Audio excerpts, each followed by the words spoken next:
ਅੱਜ ਦੋਸਤਾਂ ਵਾਸਤੇ ਜਰਸੀ ਗਾਏ ਤਾਜ਼ਾ ਸੂਈ ਸੀ ਬਿਲਕੁਲ ਮਾਸ਼ਾਅੱਲਾ ਜੀ। ਪਿੱਛੇ ਦੇ ਬੱਚਾ ਜੇ 22 ਤੋਂ 24 ਲੀਟਰ ਦੁੱਧ ਹਾਜ਼ਰ ਮੌਕੇ।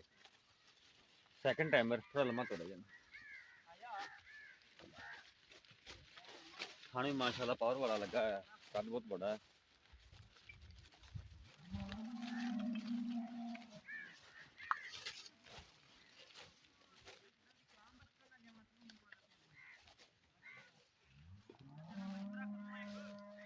पिछे इनके बच्चा जी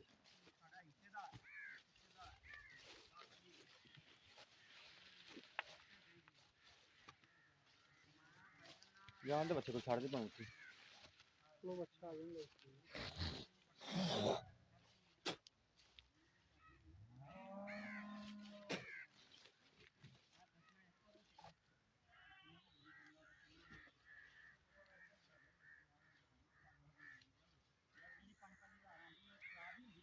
छाड़ दे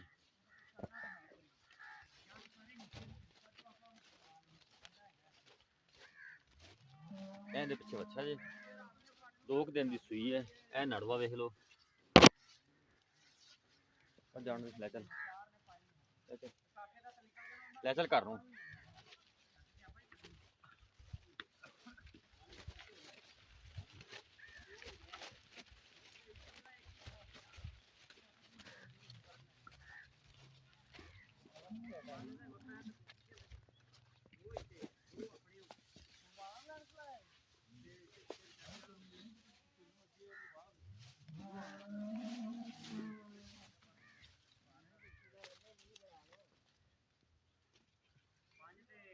ਚੱਲ